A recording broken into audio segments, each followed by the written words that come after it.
Lucid tocmai a doborât un nou record. A mers 1205 km cu o singură încărcare în aproximativ 9 ore. Fără opriri, fără trucuri, doar o mașină electrică Lucid Air Grand Touring cu o baterie foarte bună. Distanța parcursă: St. Moritz, Elveția, München, Germania. Recordul a fost recunoscut oficial de Guinness World Records. La volan a fost un om de afaceri din Marea Britanie și totul a fost supravegheat de o echipă independentă.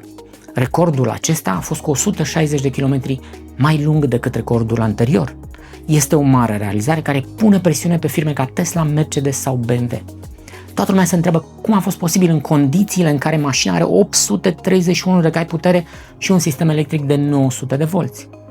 Se pare că mașina dispune de un sistem inteligent de gestionare a bateriei și consumă în medie 13,5 kWh la 100 de kilometri. Cu alte cuvinte, merge mult și consumă puțin. Nu e prima oară când Lucid face ceva impresionant. În 2024, aceeași mașină a trecut prin 9 țări fără să încarce bateria. Mesajul e simplu. Teama că nu vei găsi o priză nu mai e o problemă, dar asta dacă îți permiți un Lucid care costă peste 100.000 de euro. Din păcate, majoritatea mașinilor electrice nu trec de 600 de km autonomie, dar Lucid arată că se poate mai mult. Tu ai merge 1200 de km fără să te oprești deloc pentru încărcare?